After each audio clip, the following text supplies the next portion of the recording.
Yeah. Uptown. Yo, we kicking it live. Vince and Stevie D, OWSports podcast is the place to be. Bill's Mafia, repping the red, white, and blue. No doubt with Josh Allen, just stand up and shout. Gang Green, coming with that New York flair. Jets in the mix, you know they taking it there. The rivalry is fierce, but they keep it 100.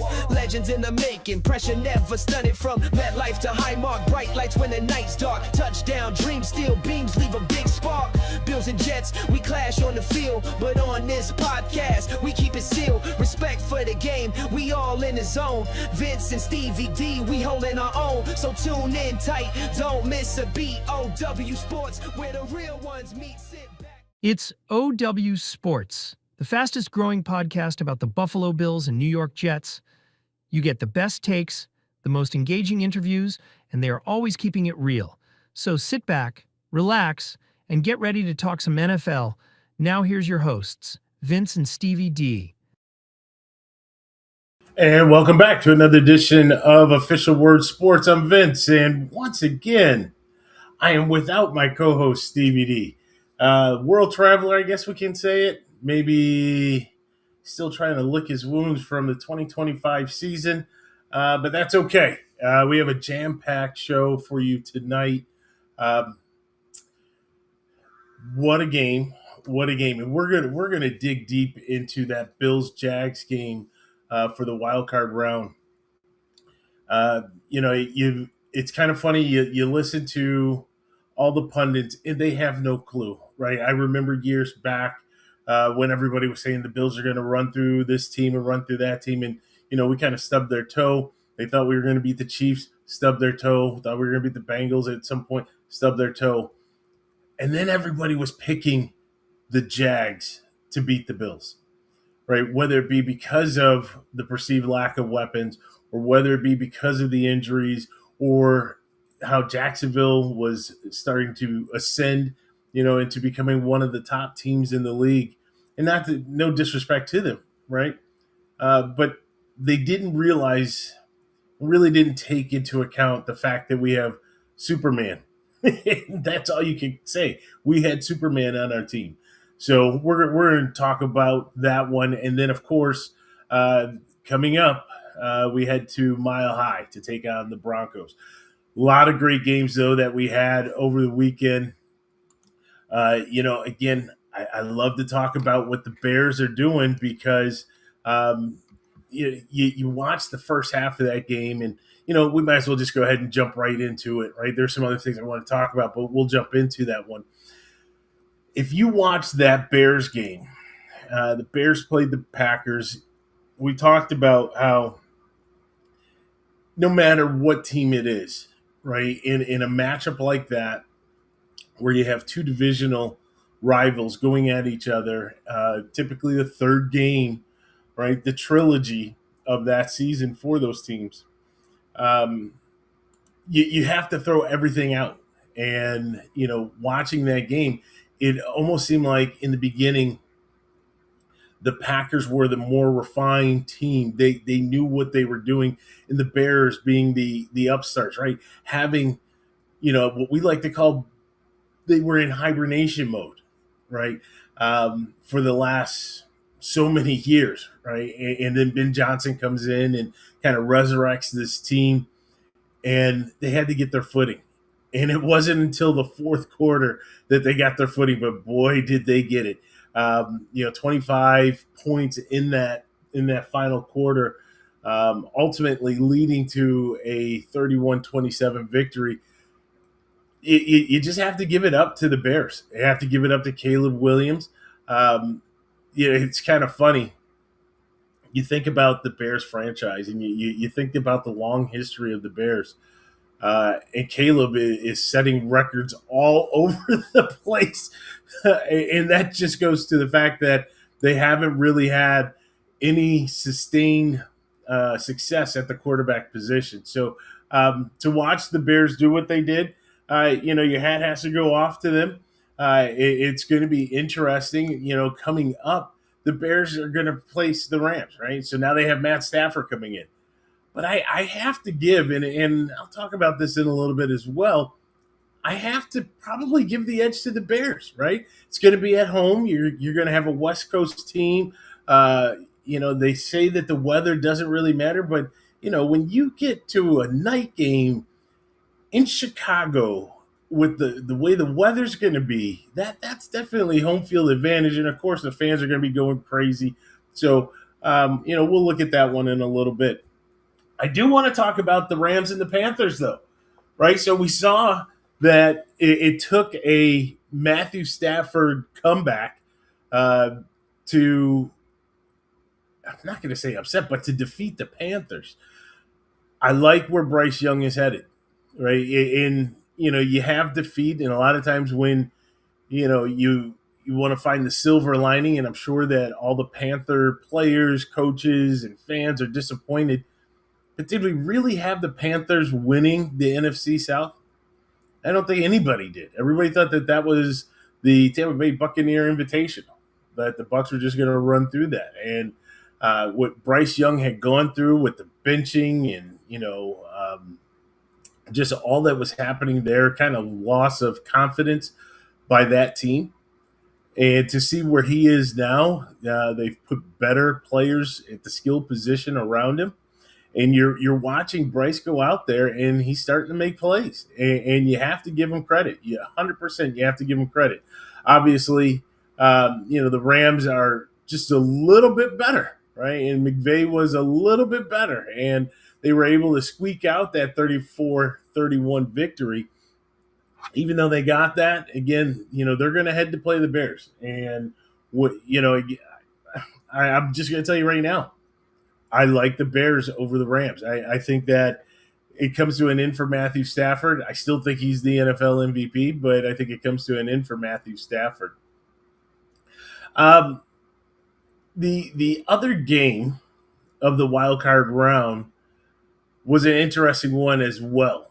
The 49ers and the Eagles. You have the 49ers banged up. I talk about my Bills and the injuries that the Bills are facing. The 49ers, they can't keep anybody healthy. They lost Kittle in the middle of this game, and this was a game where it was very slow, it was very methodical, and that we started to realize the Eagles are not who we thought they were. What's going on between Sirianni and with A.J. Brown? Who knows? I think we've seen the last of A.J. Brown with the Eagles. That's for sure. Sirianni gets into it. Way to go, Samuelson. Sirianni gets into it with A.J. on the sideline, and then A.J. disappears for almost 2.5 quarters. You don't see him. And sometimes, both sides, you have to suck up your pride when it's the playoffs. You absolutely have to do that. And they did. They allowed that to fester. And when you watched them in the overall grand scheme of things, the Eagles just aren't that good. Jalen Hurts, we've talked about it countless times. Jalen Hurts is an average at best quarterback. When everything is going good for him, Jalen is a good, solid quarterback. However, when you need him to step up, you need him to take charge, you need him to be the leader, he just can't do it. Right? And we've seen a lot of quarterbacks throughout, the NFL over the years that, if everything is perfect, they're good, right? They excel. I think most quarterbacks would, right? Manziel would excel if everything was good. If you have good line blocking, if your receivers are running the right routes and are getting open and all these things, then everything looks good. But when there's pressure, when you are asked to be the one to deliver, to be the leader out there on the field, to be able to drive the team down the field, Jalen struggles.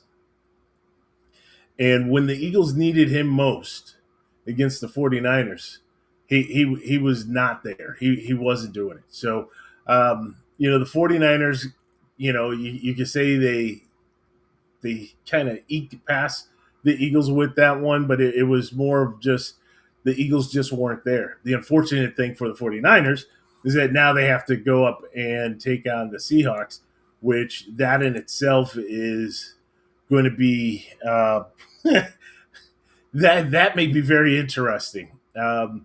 Just again, as I started when I was talking about the Packers and the Bears, right? You have two teams out of the same division. Problem for the 49ers, they're going to be up at Lumen Field, right? They like to call it the 12th man. They can go ahead with that.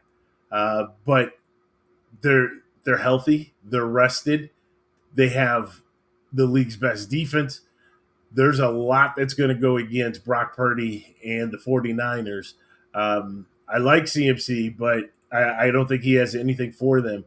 And I could see the Seahawks making their way to the NFC Conference Championship. So we're going to talk about the Bills-Jags game in just a little bit. But I do want to segue a little bit. And I want to talk about the coach firings. Wow, what have we gone through since the end of the regular season? It really actually goes back when Tennessee had fired Brian Callahan. But when you look at the list of coaches or the coaching vacancies that we have out there, you have the Ravens, you have the Steelers, right? These are two surprising ones that just happened recently. We had the Dolphins, who fired Mike McDaniel, which I don't know what took them so long to do that, right? This was the worst kept secret. We all thought that back in week 3 when the Bills played the Dolphins, that if the Bills won that game, that it was it. McDaniel was able to kind of galvanize the team down the stretch, right? And then, unfortunately, he got the visit from Turk. The Cardinals, they fired Jonathan Gannon. Kevin Stefanski, another just well-known open secret. We knew Stefanski was gone. The Falcons fired Raheem Morris. The Giants, Brian Dable. The Raiders, Pete Carroll. And as I mentioned, you had the Titans with Brian Callahan. So you have all these coaches, all these coaching vacancies. What's interesting, we'll start with what's interesting. Mike McDaniel is getting interviews for head coaching jobs. Kevin Stefanski is getting interviews for head coaching jobs. Now, these are two guys that I think at the end of the day, with these two guys, look at that. The hotline is popping. These are two guys who, when you look at them, I think they're best suited as a coordinator. I think that what they bring to the table, and I think that when you look at their resume as far as being a head coach, they have failed, right? They have failed with the team in the locker room in the clubhouse, right? They have failed with the media and the press and the way that they conduct themselves there. They have failed with the fans, and they failed themselves with the organization as a whole. But there is no questioning the offensive acumen that each of these two bring. Mike McDaniel exploded on the scene. The unfortunate thing for Mike McDaniel, and maybe fortunate for all the teams in the AFC East, is the fact that he had Tua, right? Tua, somebody he couldn't rely on, couldn't depend on, and who's not that good. And he really attached himself to Tua. But if somebody gets him as an offensive coordinator, he's kind of a little bit behind the scenes. He's able to shine, right? We've seen this with some of the other coaches who had that shot to be the top guy, who then backed off and have been very successful in that role. So it'll be interesting to see what actually kind of pans out for those guys. When you start to look at the first two that I brought up, though, you have John Harbaugh and Mike Tomlin. And really, think about it. That Week 18 game between the Ravens and the Steelers, right? That was a winner-take-all. There's no doubt about it. That was a winner-take-all match. And the Steelers prevailed over the Ravens shortly thereafter. Steve Bisciotti, they said, that's it. No more. Thank you to John Harbaugh. think about how long he's been there, right? The length of time that he's been there. There were guys that were in diapers, basically, in pull-ups when he got hired by the Ravens, who are now in the league. Let that sink in. Harbaugh was just a staple there. But over time, ran its course. And then obviously we talked a little bit about it last week. Just the dysfunction that was going on in Baltimore with the media reports, the articles, all this about what Lamar was doing or wasn't doing, and diva status for Lamar. And then just not having the success. You had all of the fourth quarter blown leads that the Ravens had. Something was missing. I think Harbaugh is a great coach, and I think he will find a spot, and I think he will be the type of coach to be able to turn around one of these teams that is desperate for a head coach that can bring discipline, but yet be able to bring the ability to galvanize the team. So I do like Harbaugh going into his next situation. The one that people are talking about lately is the Mike Tomlin. I don't know what we can say about Mike Tomlin. When I think about Mike Tomlin and I think about what he has done, think about this. You go Chuck Noll, Bill Cowher, Mike Tomlin. I mean, that's the history of coaches for the Pittsburgh Steelers. And Tomlin has been there, has been entrenched in there. I loved Mike Tomlin, and I could only see it from afar. I loved Mike Tomlin when he got to the microphone. I loved his responses. I loved the adoration he had for his players, and that just the way he handled himself. Maybe because he was closer to those younger guys back then in age and able to relate with them. But over time, he got to 2 Super Bowls, won one. Obviously, it was with Big Ben at quarterback. But over time, we started to see kind of a shift. And I was telling Stevie D, when we got to the 2025 season, Pittsburgh was just hell-bent on getting Aaron Rodgers to be their quarterback. It made no sense. Why are you going after a 42-year-old quarterback when you have so many needs? Why are you going after this 42-year-old quarterback who, when he was with the Jets, showed a declining skill set? It just made you wonder. It really didn't feel right. Something felt off. And I told Stevie D, and we talked about it lately, I do believe that Mike Tomlin, at the end of last year, had committed to his team and committed to say that this was going to be his final season. And he wanted to go out. It was like he was putting all the chips in the center of the table. He didn't want to deal with a rookie quarterback. He didn't want to deal with any type of rebuild. He wanted to bring in whatever he could to try to get them to the top. And whatever you can find, DK Metcalf will bring you in, right? We'll get rid of Pickens, and this is going to be an upgrade for us.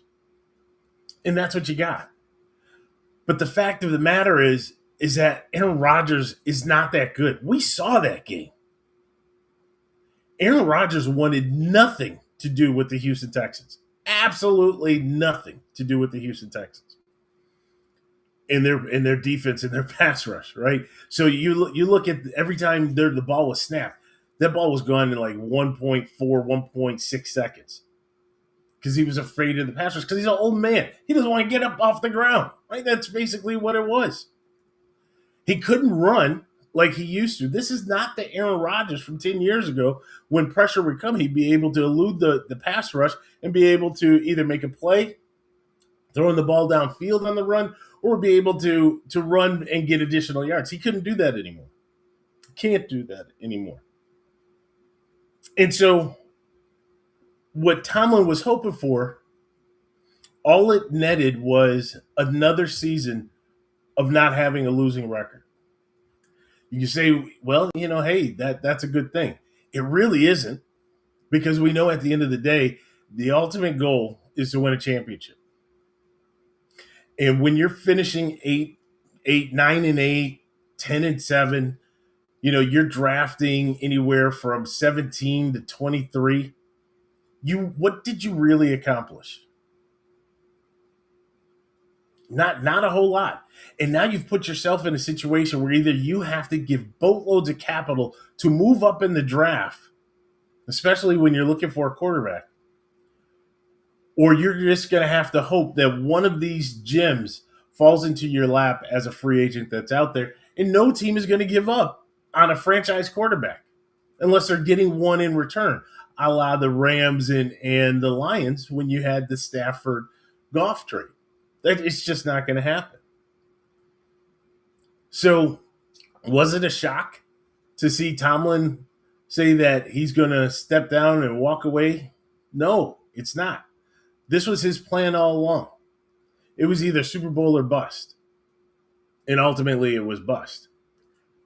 The other thing with Tomlin, you hear a lot of people talking about, the fact that, he never really got over the hump. He tied Marvin Lewis for consecutive playoff losses. Okay, I hear all of that. But I think one of the things that hurt Tomlin is the fact what made him so good as a head coach in his early years is ultimately becoming his demise 18 years later. And what I mean by that is that there's different generations that are coming into the league. And if you go back to when Tomlin was first there, the way that he carried himself, his demeanor, the message that he was speaking was resonating with that group. Right? But 20 years later, we have this whole, the 6-7 group, right? That's all these kids want to say these days, 6-7. Right? 6-7. I still have no idea what 6-7 means. But you have this younger generation who's coming into the league. And that message that was resonating and motivating and inspiring the players for the Pittsburgh Steelers is now being tuned out by the newer generation. They don't want to hear this. And when that happens, you start to see what you have as a vision as a head coach start to go by the wayside. In addition, again, the failure to replace Big Ben. So we'll see what happens. If anybody caught the Biscotti interview, it was funny. Just where they, asked him in mid-presser, are you aware of what happened to Mike Tomlin? And he was like, no, what happened? And then, the banter back and forth of, well, maybe Tomlin will come to Baltimore and Harbaugh will go to Pittsburgh and all of that. I think that was just, in jest. We'll see the landing spots for those two, but definitely those are the two of the gyms that are out there. Just each, because of their extended tenure with their previous teams, are going to kind of have to recreate themselves a little bit, right? Keep the good, right? Obviously, keep the good, keep that football mind that you have, but kind of change your delivery, change your approach, how you can relate to the newer players that are coming in so you can maximize their talent and what you're getting out of them. So some interesting things that are happening there with the coaching vacancies. Oddly enough, heavily dominant in the AFC with the openings. Again, Baltimore, Pittsburgh, Miami, Cleveland, the Raiders, the Titans. That's a pretty heavy load coming out of the AFC. So it'll be an interesting 2026 to see all these coaches in new places over there. And we'll see what happens. I still go back to, and maybe this year, quietly, is kind of okay. There was, I believe, only one request for Joe Brady to have an interview, which thank goodness, right? Because all the time they want to get the hot coordinator, and you're in the middle of a playoff run, and you're like, I can't have my guy go off and do an interview, but you don't want to hold him back from getting an opportunity. Well, I guess when things don't go exactly as you expect during the season, not everybody comes knocking at the door. So I think, again, Brady's only had one. I don't believe Bobby Babbage has had one, which is great. They can stay in the lab, focus and do what they have to do. So, okay, let's go ahead and segue into the wild card weekend for the Buffalo Bills. So we go to Jacksonville, which has been the house of horrors for the Buffalo Bills. It absolutely has been the house of horrors. There's nothing else you could say. And we're looking at the roster and we're thinking, man, I'm going to miss Ty Johnson. And, you keep looking up and down the roster and you're like, where's Ed Oliver? And, you're just wondering how we are going to stop them. And, when I look at the receivers that they have over there, they've had a good year, right? You've had some guys, whether it be Jacoby Myers after the trade to the Jaguars. You look at Parker Washington and his emergence there. Brian Thomas Jr., who actually has excelled after the trade. So you're thinking, wow, this is a team that's definitely on the rise. You have Travis Etienne, who I don't think has really ever reached his full potential, or at least what we thought when he was back at Clemson. And then, of course, there's Trevor Lawrence. And, Trevor receiving high praises. Here's a Jacksonville Jaguars team, coming off of 8 consecutive wins. They were the team that everybody was looking at. On the other side, again, when we look at our Buffalo Bills, I know it's the everybody eats mentality, right? But it's almost like, we are just a bunch of band of misfits, right? Don't have that true number one wide receiver, or at least what we would desire to be the true number one. You have different guys every week that are stepping up, whether it be from the tight end position or maybe a wide receiver, typically Khalil Shakir, stepping up and making big plays. And then, of course, relying heavily on that run game from James Cook. And then you think, Josh, we're gonna need you to pull us through on this one. And it was interesting. I appreciate a lot of the play calling from Joe Brady, especially force feeding the ball to James Cook. But I was even listening to Romo, and I'm thinking the same thing. After you've established a first down run, at some point, play action is right there for you. And I don't think the first play action that they ran with that was until the fourth quarter, right? That's what you want. You want to set them up, but kind of do it a little earlier if you could, right? Just putting that out there. But we saw the game start to flow. We saw as everything was going, and it really appeared as though it was going to be a tough day sledding for James Cook. And we started to see the passing game, right? And we started to see Shakir. A lot of the screens were working for Shakir, right? Getting those yak yards and attacking. And the other thing we saw was early glimpses of the Bills defense being able to, not all the way throughout, but being able to dictate, we'll say, a little bit, right? Putting the Jaguars down in distance off schedule, which is what you want as well. The Jags, which is, again, I go to Liam Cohen, who I do think is, how do I say this? I don't respect Liam Cohen for what he did with the Buccaneers when he left the Bucs to go to the Jags. But I do respect him as an offensive mind, right? What he's able to do, what he did for Baker Mayfield with Tampa, and what he's done for Trevor Lawrence and for the Jaguars, right? I do respect that.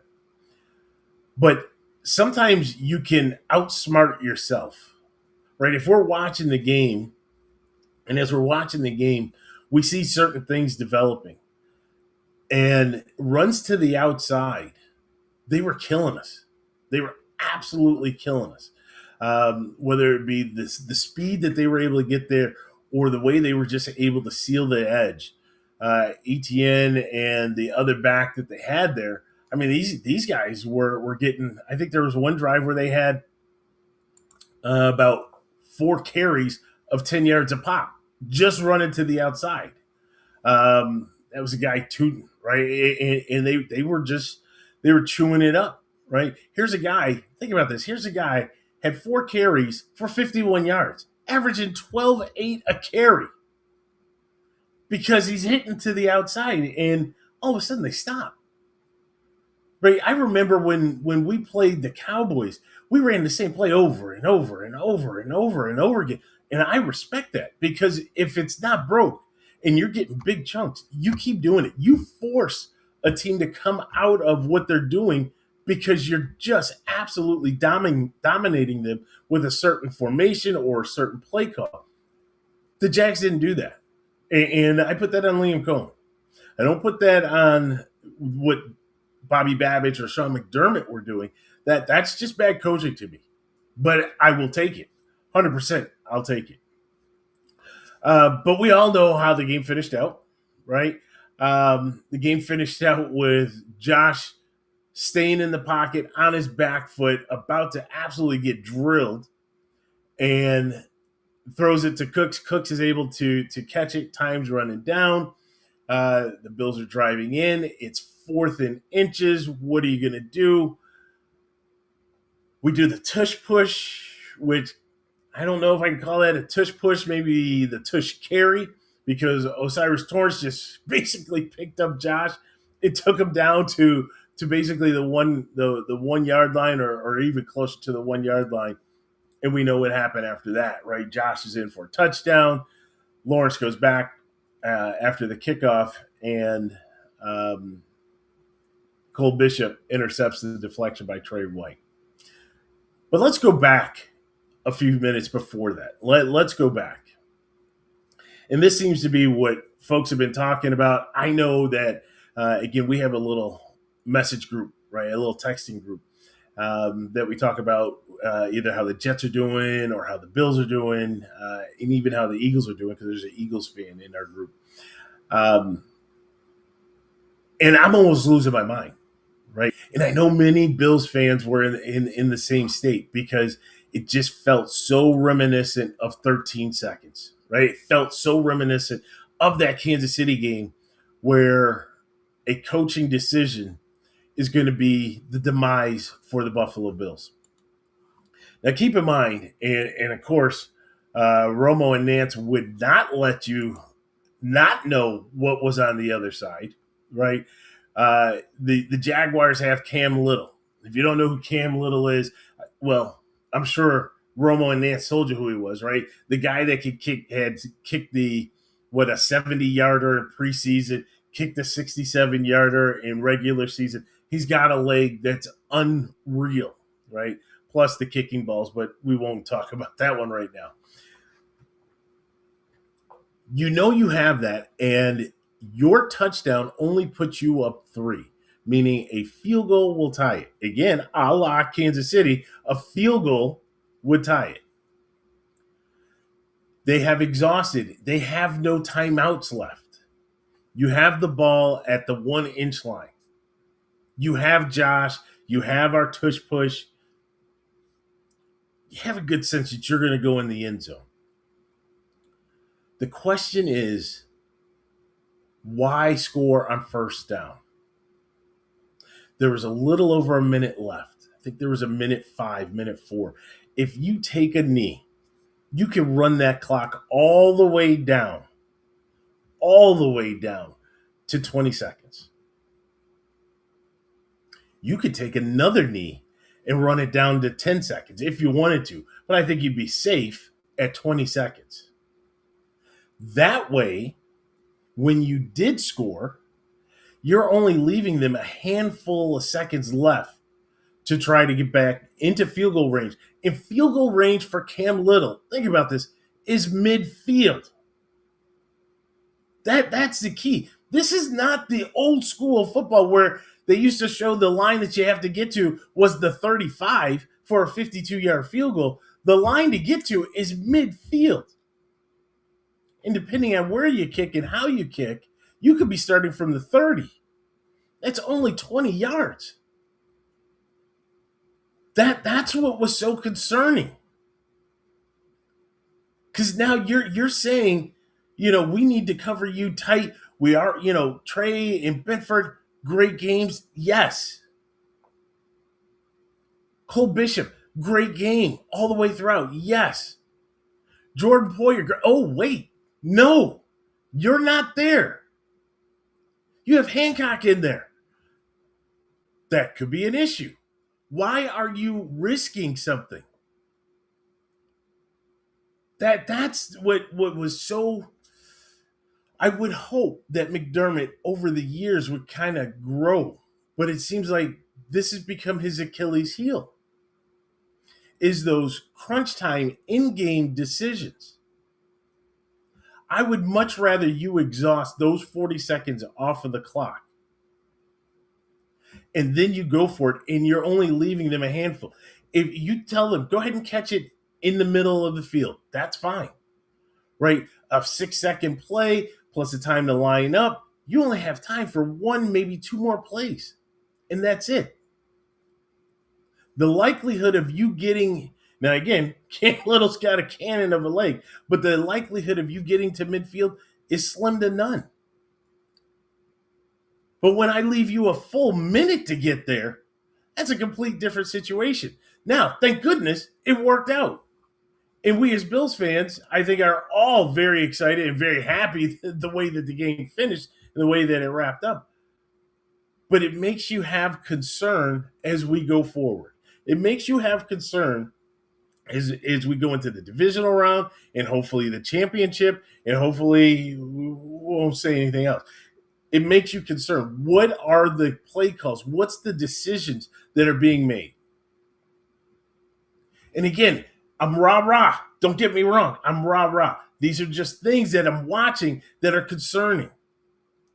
It's concerning to me when we all can see that Trevor Lawrence dives for a first down, but he's down short of the first down. We can all see it. I have seen plenty of head coaches instantly throw the red flag. In meaningless games, they're throwing the red flag because they want the challenge. So either our spotters that are sitting up there are not doing a good job, or our spotters are so nervous to say something so that a challenge, we lose a challenge and lose the almighty timeout, that they have to go on and on and on. That flag should have been out there. Should have absolutely been out there. Now, we were the benefactors of the fact that they wanted to give us this virtual measurement, which is such a joke. But they wanted to give us the virtual measurement and then some other time, and then McDermott finally threw the flag. But again, what took you so long? It's that hesitation where we're not challenging when we need to challenge. It's that hesitation when you have a receiver that clearly drops the ball, but you're sitting on the mic saying, did the ball hit the ground? Did it move? Did it do this? Where the other team runs up and they call a play and you lose any opportunity to have a play challenge. Oh, yes, that did happen in this game. Again, this is what's concerning about McDermott in the in-game coaching. In-game coaching as a defensive coordinator, spot on. And I truly believe that the second half adjustments in the defensive game plan is really more the work of Sean McDermott than Bobby Babbage. No disrespect to Bobby Babbage, but I do believe that it is the work of Sean McDermott. The in-game decision-making is solely that on Sean McDermott. And that's where we can see with our own two eyes where it makes us nervous. It makes us nervous because you have got to be on top of things as that head coach. So, again, if we look at that game, it was a battle. I will tell you that I feel, and I'm not the only one. I've heard it out there. It's not getting the level of traction that it should. I'm not going to call it Bountygate. Not going to call it Bountygate. But I'm going to tell you, these guys were out there taking shots. They were headhunting. And when you look at our injury report, that has like 16 guys on there. When you look at our injury report, it speaks to what was going on. It was a bloodbath out there. And the resilience of the Buffalo Bills is undeniable. Let's talk a little bit about Terrell Shavers. Here's a guy who tore his ACL going before halftime, came out and still played the game. This is something that we've seen guys that have, when they have this injury, you have no lateral movement, especially as a wide receiver, and they're done, right? Towel over the head, they're off into the locker room, getting the x-rays or the MRI or whatever they're doing in there. And that's it. This guy is out on the field grinding it out. Some guys make business decisions, and I'm thankful that he was there, and I hope upon hope that there was nothing that was compounded from that. But his effort and what he did, still on the field, still blocking, right? Still assisting in tush pushes. I mean, you can't deny that. So there's a huge tip of the cap to Shavers for what he did out there. I want to go to Cole Bishop, and I want to talk about Cole Bishop. 3-0. I want to talk about Cole Bishop. So on OWSports, we were very, very critical of Cole Bishop early on in the year.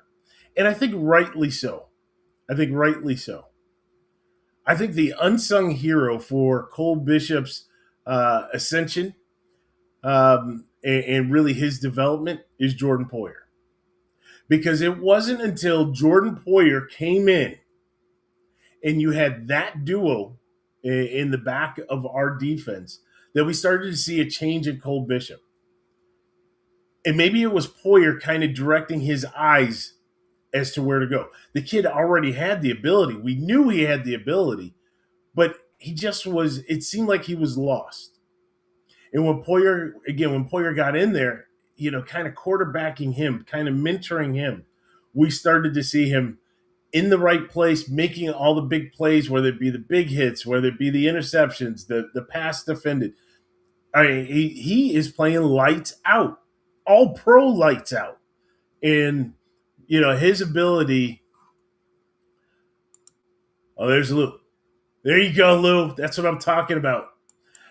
His ability to kind of now be that center fielder for the Bills, it pays dividends. Obviously, he was the one to be able to make that game-saving or game-winning, game-clinching interception. So, a tip of the cap goes to Cole Bishop there.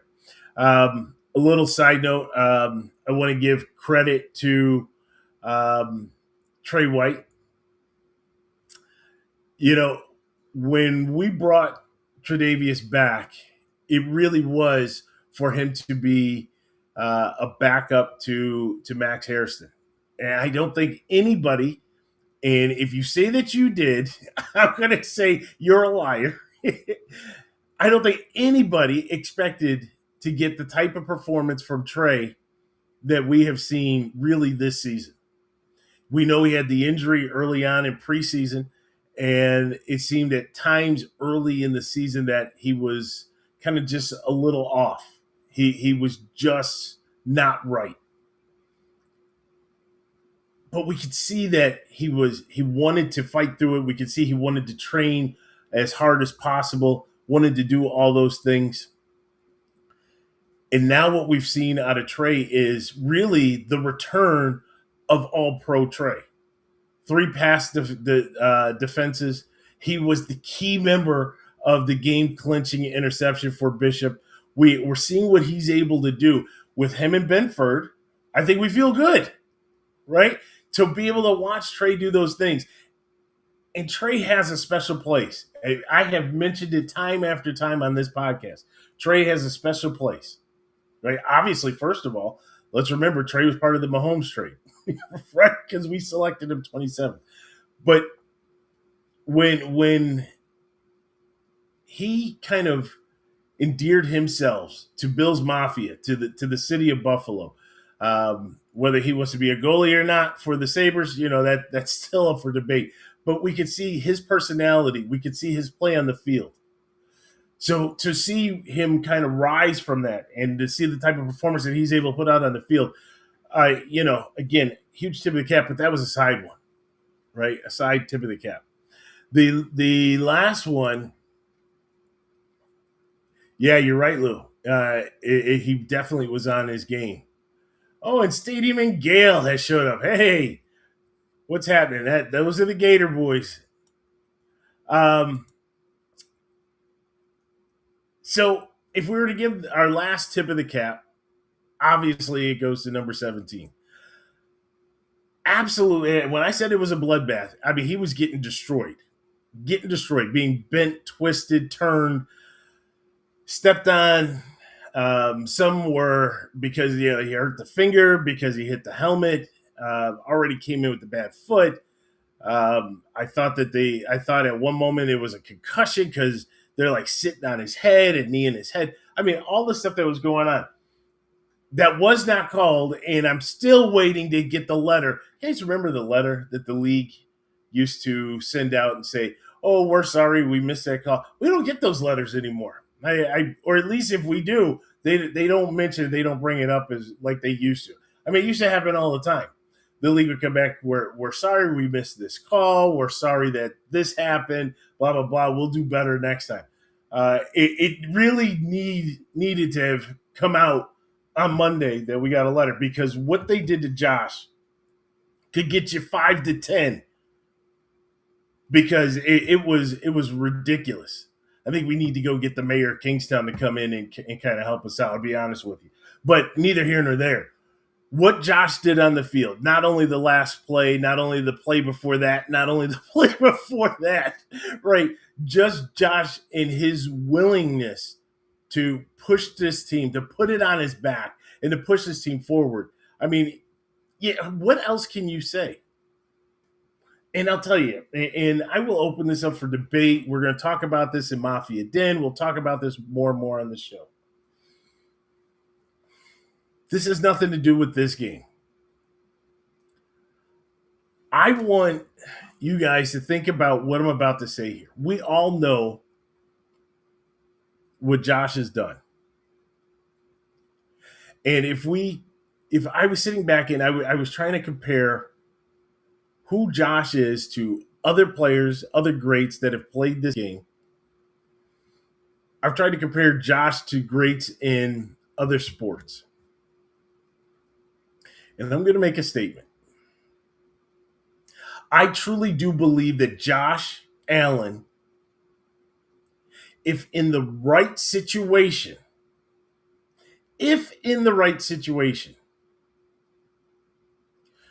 could be at the same level as a Michael Jordan. And I know it sounds crazy. But I want you to just think about some things about what Josh has done. Yes, we've talked about Josh wearing the cape, right? I'm not talking about that. What I'm really talking about, and let me just share, everybody wants to talk about the it is. Everybody wants to talk about Super Bowl victories that a quarterback has, and that's how they are judged and how they are defined. But in order to win a Super Bowl, you have got to perform at the highest level, and then you have got to submit and hope that the other side is able to rise to the occasion so that all of your hard work does not go to waste. A la when we played Kansas City in the divisional round and just absolutely went berserk, but yet didn't get a chance to get the ball in overtime, but yet gave the coaching and the defense gave up the yardage for Buckner to kick the field goal and never got a chance to get back on the field. But let me just, and I hate just throwing out all the stats. I hate doing that. But please understand what I'm saying when I draw this comparison. The record for Josh in the playoffs is 8-6. That's not great. But when you look at what Josh has done, 66.7% completion rate in the playoffs, 3,600 yards, 26 touchdowns to 4 interceptions. Let me repeat that. 26 touchdowns to 4 interceptions. And 3 of those 4 interceptions came in what was it? The 2022 season. 3 of them. When you think about those types of numbers,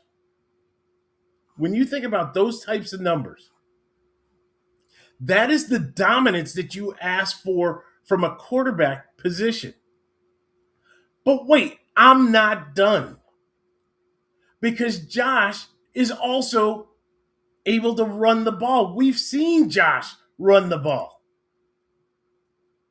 Right? Josh has had a 52-yard run in a game. We've seen this. When we look at Josh's total touchdowns, he has 9 rushing touchdowns. Think about this. This man, when the playoffs start, this guy goes absolutely berserk. Right? It's the only way to put it. Goes absolutely berserk. He is responsible for 35 touchdowns and 4 turnovers.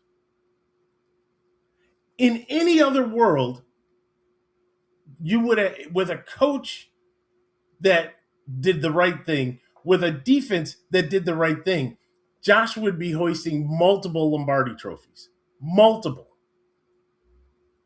Unfortunately, the Buffalo Bills organization has not done right by Josh.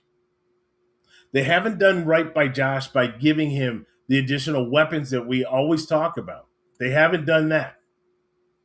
They haven't done right by Josh by having a head coach, again, be careful here, who is competent on game day as a head coach. Has not done a good job from the general manager perspective to make sure that there's a complete roster and a complete team. And then he's been bitten by bad luck, right? Because you've had guys that have been hurt. But when I start to just sit back and I look at those numbers, it's better than Brady. It's better than Manning. It's better than Favre. It's better than Aikman. These are all the guys that they want to put on the Mount Rushmore of quarterbacks. If Josh just would have had the opportunity, and hopefully this is the year, to win the championship, if he would have had that by this point, first of all, we already know he's a Hall of Famer, but he would be put up there to the Pantheon. This is a guy. And then on top of all of that, Josh keeps his nose clean. He's very humble. He's very marketable, a family guy. All the things that Madison Avenue would want, all the things that you say you want your children to look up to as an idol, he is all of that. He's a master at his craft. Remember when he came into the draft in 2018, what did they say? Well, we don't know about this guy because he has accuracy problems and we don't know if he can do A, B, and C.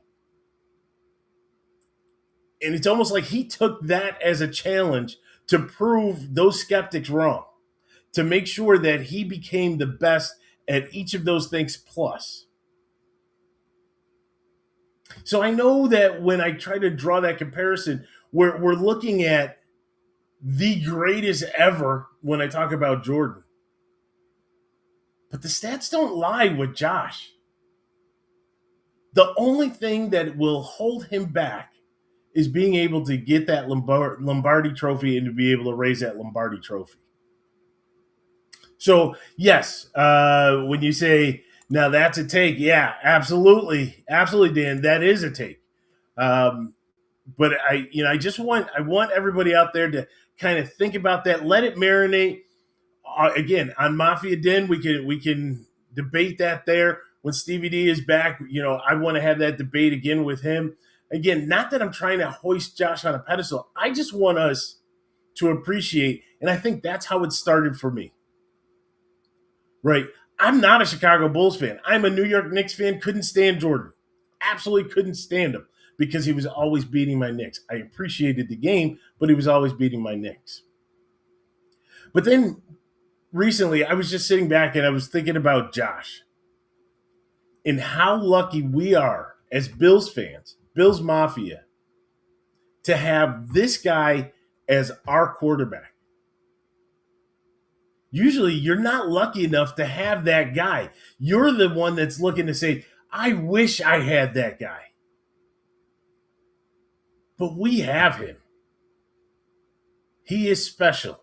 He is beyond special. And for him to be able to wear the red, white, and blue, for him to embrace the 716, we are lucky. We are lucky because that doesn't happen in lifetimes for so many people. Generational type talent. It just doesn't happen. And we got this guy. And so then I'm going to flip it. We have to ask for more from our organization. Top down, Terry Pegula, Brandon Beane, if he's still going to be here, Sean McDermott, if he's still going to be here. We need you to understand what we're witnessing. We need you to understand that we have one of the greatest ever on our team, a guy who is still in his prime. Do not do a disservice to this man and do not do a disservice to this city that has yearned for something like this. So that's what I got to say on that. Again, open for debate. Love to have the discussion. Now we move on to Denver. Again, thank you for everybody jumping in. Remember, reach out, let your friends know, let the family know. They can always watch OWSports podcast every Wednesday, 8 p.m. Give us a like, give us a subscribe.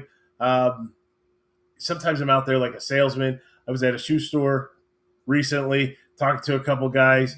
I was like, oh, yeah, you got to check out OWSports podcast, right? I'm always out there. Here, let me put that in your phone. Go ahead and give us a subscribe. So, and then next season, there's changes on the horizon. So we're going to kind of be altering some things with the show, what we do, the content.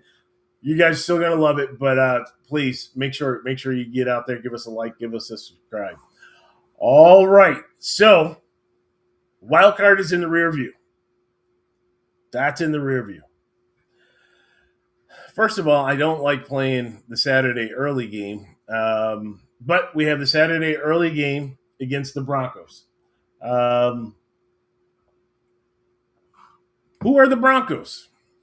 Well, what's to be feared about the Broncos? And let me first start by saying they have the guy who I wanted as our coach.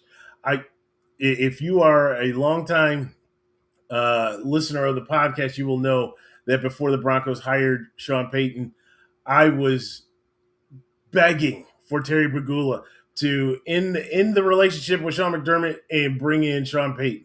I felt as though Sean Payton would be the guy to take us over the top. So that's who they're led by. And Sean Payton has kind of put his eggs in the basket of Bo Nix. Not a fan of Bo Nix. If you remember, again, I keep referencing previous shows, but if you remember, I was talking about Bo Nix and just he feels like this is advanced level college for him. He doesn't feel like a true NFL quarterback. Maybe it's because of the weapons that he has, but I think it's more his game. When I watched his game back when he was in college, it was a lot of just dinking and dunking and throwing it short all over the field. High-paced type offense. Didn't really feel like he was going to be a true NFL quarterback. He is mobile, right? And I think his stats will speak to that. I think when we look at Bo Nix, and we know what he is, right? We know who he is. We know what he's about. But if I were to break down his numbers, he threw 25 touchdowns, 11 interceptions, basically. He's about a 2-to-1 touchdown to interception ratio. When you look at his overall yards, he almost threw for 4,000 yards, so you have to give him credit there. Overall, 63% completion percentage and a rating of 87.8. He gets the job done, right? When you look at his wideouts are basically Cortland Sutton and Troy Franklin. Troy Franklin, I really like him, right? He's got a lot of speed, and I think that he can do a lot out there. But these two, combine for about 1,700 yards, a little over 1,700 yards receiving. Running the ball, they have. Again, here's another name that you hear me talk about so often. They have J.K. Dobbins. The reason why I talk about J.K. Dobbins all the time is because we ended up with A.J. Epinesa, a.k.a. number 57. Not a fan, and we had a chance to take J.K. Dobbins. The way it worked out, we could have done without the number 57 selection, but we got James Cook the following year. So I'm happy with James Cook. So, if we would have gotten Dobbins, we wouldn't have gotten Cook. I go back and forth with that, but I still don't want 57. Anyways, Dobbins is out, off the injured, right? And so they have R.J. Harvey in their backfield. He basically had carried the ball about 150 times, 150 attempts for 500 plus yards, 7 touchdowns. Offensively, this is not a juggernaut. This is a team that I do believe, and again, you hear me talk harsh about Sean McDermott. Yeah, I do, because high expectations, things that I want to see from Sean McDermott. But with all that being said, I do believe that Sean McDermott is one of the premier defensive minds in this game. And by him being a premier mind in this defensive game, I do believe, even on a short week, that he can go with Bobby Babbage and they can devise a defensive game plan that will not only confuse Bo Nix like they confused Trevor Lawrence, but they will be able to mitigate any damage from Sutton, Franklin, and Harvey. I do believe that. Okay? And be able to put enough pressure to hopefully create some turnovers. Turnovers are a defense's best friend. I do believe all of that. The problem is the other side of the ball, right? The other side. The side that we don't really want to talk about too much, right? It's that side where we start looking at their defense. And, when we look at the Broncos and we look at their defense, I mean, it is stout, right? They rank number 3 in points for. They rank number 2 in the yards against. I mean, this team is stout. Number 1 against the pass, number 3 against the rush. I don't know what to tell you, right? It's going to be tough sledding out there going against this Broncos D. I say that, but that doesn't mean they can't be had. It doesn't mean that. It does mean that we need the best out of Joe Brady. We already know what we have under center. We need the best out of Joe Brady.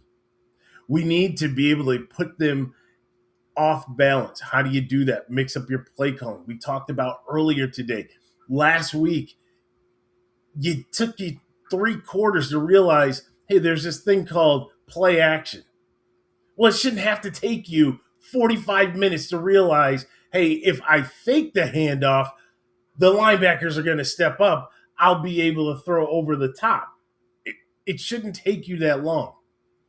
And it certainly doesn't take that long to establish and to be able to call plays like that. Where we're going to struggle, again, talked about the Shavers injury. We didn't talk about the Gabe Davis injury. Gabe is out, and we've lost both of these guys for the rest of the year. And so now it's that next man up mentality, right? That next man up mentality when we start asking questions about Who are our wide receivers? That really starts to become the question. Who are the wide receivers? Obviously, you're going to have Curtis Samuel that's going to be brought up. We're going to have, who I really have to say has been playing really well, Brandon Cooks. We're going to have Brandon Cooks. We're going to have Curtis Samuel. We're going to have Keon Coleman. We're going to have Khalil Shakir. I don't know, right? Is it going to be McCole Hardman? Probably. Can we rely on McCole Hardman? Probably not, right? So then you're going to be looking more towards your tight end situation. So now it's going to be Kincaid and Knox, right? We have guys to get the job done, but now it really puts the pressure on Joe Brady. It's going to be schemes. It's going to be taking advantage of weaknesses. It's going to be exploiting areas that you have been in. Again, talk about going in the lab, exploiting areas where you've gone into the lab to try to figure out what it is exactly where we can be successful. Staying on schedule, flipping the field, right? Flipping the field in this game is going to be huge. It's going to be huge. This is not going to be one of those high scoring type games where, it's, 34-31. It's not going to be one of those games because you're going to have the defense being coached by McDermott going up against Vance Joseph's defense, but the going up against the Broncos defense, and it's going to be a dogfight. It absolutely will. And from that perspective, it's all about where you have the ball on the field. If we're able to back them up, if we're able to put them behind the schedule, meaning, right, third and long type situations. If they did run the ball, right, to make sure that we're holding to less than 3 yards. If it's a pass, make sure we're, there's a lot of incomplete passes, a lot of team tackling, making sure that we're solid in the tackling department. Things of that sort that makes it difficult for Nix to kind of figure out what he's going to do on third down. He's going to want to run. I can tell you that now. We have to be careful because we've gone into sometimes playing a lot of man defense. When you play man, you're turning your back to the line of scrimmage, so you're not seeing what's happening behind you because you're in trail of the receiver. So you have to be careful. Maybe we decide that we're going to put a spy on Nix, right? Which I don't think would be a bad idea, just to make sure that we contain him. Aside from that, again, we're not looking at like the murderer's row of offensive talent on the other side of the field. So I do believe that the way Trey has been playing, the way Binford has been playing, the way Bishop has been playing, right? The way Shaq Loss has been playing, right? I can go down the list. Way some of these guys have been playing, that we can control what they're doing. But don't lose sight of the quarterback that's back there. Force them to punt. If we have to punt, that's okay. It's about, again, establishing the field position, because at some point that dam is going to crack. And when it does, we'll be able to put it in. That's the way that I see our path to victory. I do see this game as like a 20-14 or 20-17 type game. I do see it being close. I do see it being relatively low scoring. We're going to have opportunities, and when we have those opportunities, we absolutely have to take advantage of it. We have to minimize the mistakes, and we have to exploit the weaknesses. Right? It's kind of cliche of what I'm saying here, right?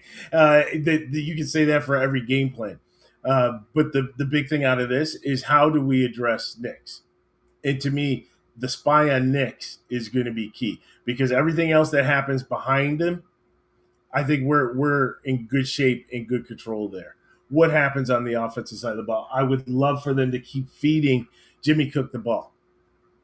Just keep feeding him. Let him establish himself. Let Josh do what Josh does, right? Just let Josh be Josh. And if those things happen, we'll find ourselves en route to the AFC Championship game.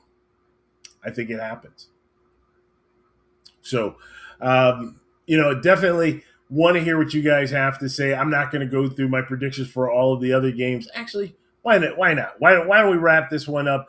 Go through kind of a little prediction, if you will, for this week's games.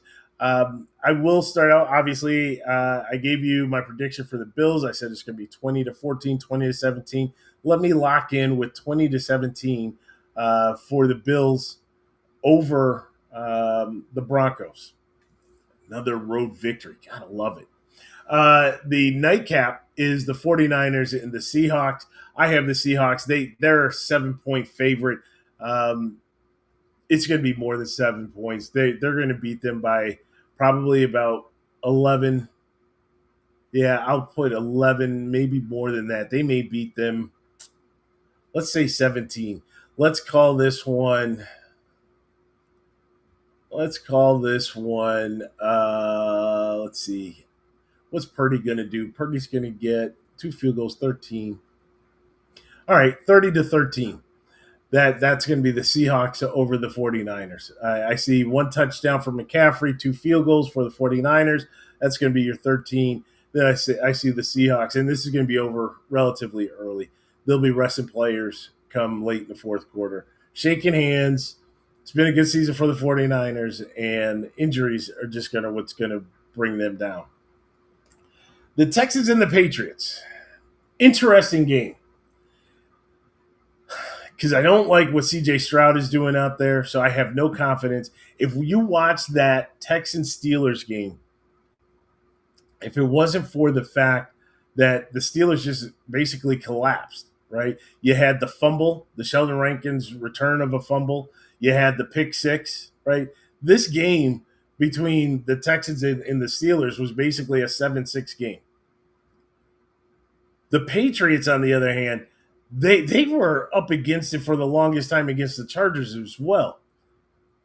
But I do think that the Patriots at home will beat the Texans. I think it's going to be closer. The line is New England, a favorite by 3.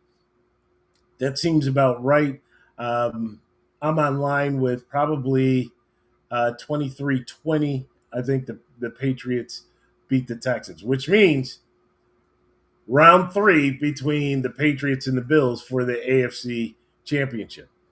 And then the last game of the night, excuse me, is the Rams at the Bears. Rams are a 3.5-point favorite. This is not a betting show. This is not one of those odds type shows. However, I can tell you what I'm doing. I'm going in on the Bears. If I'm getting 3.5, that's gold. I'm going with the Bears. The Bears are just rolling. You have a Rams team that is coming from out west. I mentioned this before. They're coming from out west. They're going to the Midwest. They're going to be playing in Chicago. They're going to be playing when it's cold. They say it's going to be 19 degrees. That is not what the Rams want, right? They want the comfort of their dome stadium out west in sunny California. They do not want to be out there with the wind, with the cold, and the potential of snow flurries. They don't want it. And the Bears are hungry. And Ben Johnson is crazy. They're getting 3.5 points. I will take that all day long. I have this one. Give me the Bears. 31. Give me the Rams 31-20. Bears over the Rams 31-20. So there you go.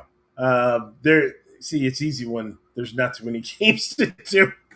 You can go ahead and do your projections there. It makes it a little easier. So anyways, was a great show. I appreciate everybody. Lou asked, is Samuel going over 100 yards? Lou, I don't know what Samuel you're referring to. Because the guy I know, the question should be, is he going over 10 yards? But it was a great show. I appreciate everybody. I appreciate everybody who joined the show and participated in the show. Again, Stevie D will be back next week. We'll be talking about all that transpired over this weekend. And the best I can say is go Bills. And again, remember, tune in every Wednesday, 8 p.m. to YouTube, Facebook. Make sure you're watching OW Sports Podcast. We love the interaction. We love the camaraderie. We love all that goes on there. So definitely appreciate that. And I normally would say for my co-host DVD, but he's not here. So I'm Vince. We'll talk to you soon.